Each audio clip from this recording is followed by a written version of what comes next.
Everyone in that small room was holding their breath.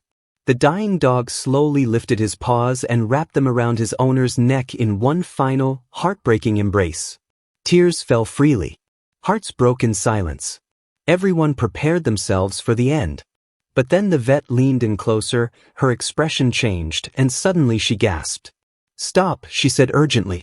What she discovered in that single moment turned unbearable heartbreak into a miracle nobody saw coming. The room was so quiet you could hear the faint buzz of the fluorescent lights overhead.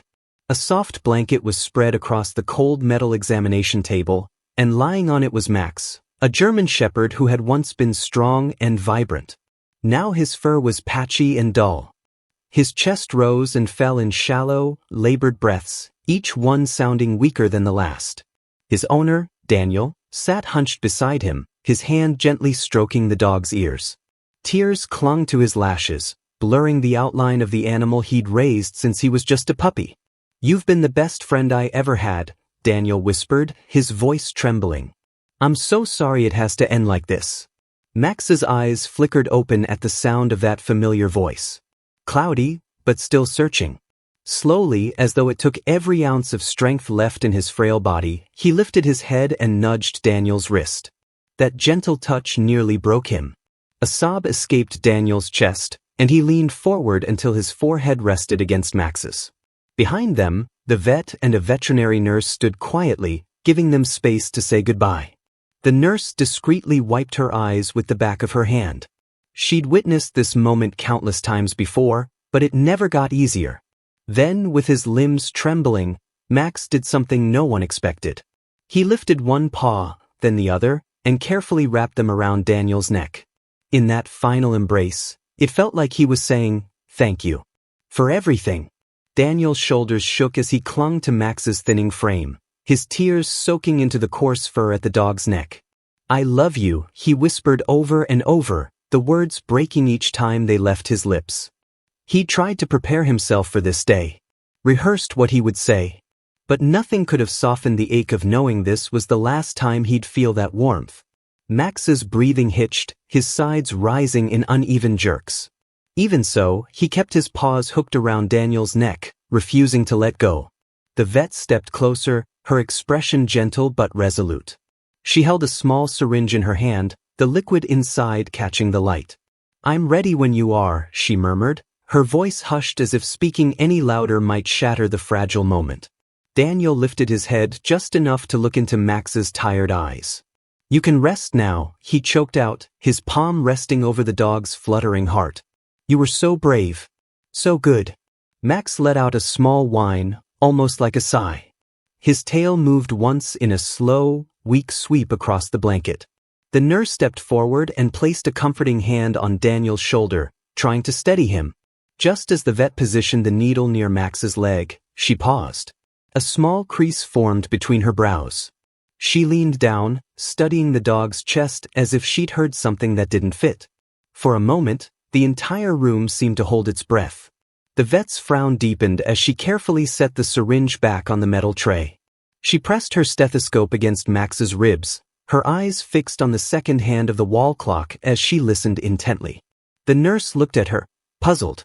"Is something wrong?" she whispered, almost afraid to interrupt.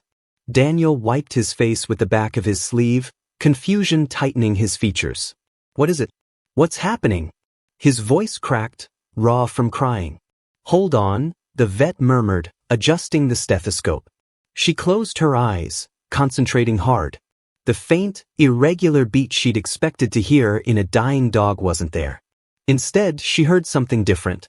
An uneven but persistent rhythm that sounded less like a failing heart and more like a system fighting desperately to stay alive.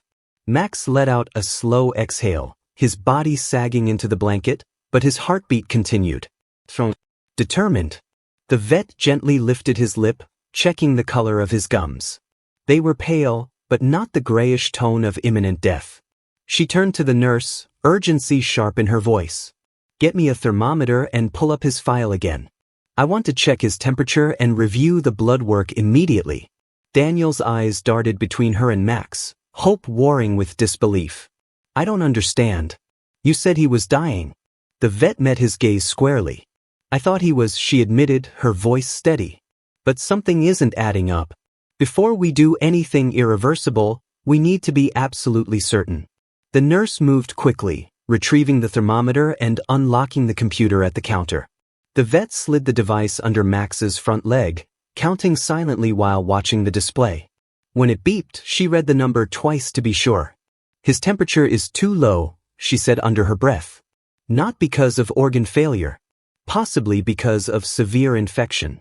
She turned to Daniel, her eyes sharp with urgency. When did you first notice he was sick? Daniel swallowed hard, trying to think past the fog of panic. A few days ago. He stopped eating. Couldn't stay awake. I thought it was just old age. His voice cracked again. He's been through so much already. I didn't want to make him suffer anymore. The vet laid a reassuring hand on his arm. You did the right thing bringing him in. But this doesn't look like simple aging. If this is an infection or toxin exposure, we may be able to treat it. Max shifted slightly, a faint whimper rumbling in his throat. It was as if he knew he still had a chance. The vet gestured to the nurse. Set up 4 fluids and broad-spectrum antibiotics. We don't have time to wait for new labs. Daniel felt his chest tighten with sudden, wild hope. So he might survive? The vet nodded firmly. If we act quickly. She turned back to Max, her voice gentle but resolute. Hang in there, old boy. We're not giving up on you yet. If this story touches your heart, please share it with someone who believes in miracles. Daniel sat on a narrow bench just outside the treatment room, his hands clasped so tightly his knuckles turned white. Every few minutes he looked up when he thought he heard footsteps, hoping someone would come tell him something. Anything. Hours slipped by, marked only by the quiet tick of the wall clock and the hum of machines in the background. Daniel pressed his palm over his eyes, trying to block out the memory of Max wrapping those frail paws around his neck. He had thought that was their last moment together. Now he didn't know what to think. Sometime past midnight, the vet stepped out, fatigue etched deeply into her features. She sank onto the bench beside him. He's stable, she said softly. But the next few hours are critical. If he responds to the antibiotics, he has a real chance. Daniel let out a breath he hadn't realized he'd been holding. His voice came out as barely a whisper. Thank you for not giving up. The vet's tired smile was genuine. He wasn't ready to say goodbye. And neither were you.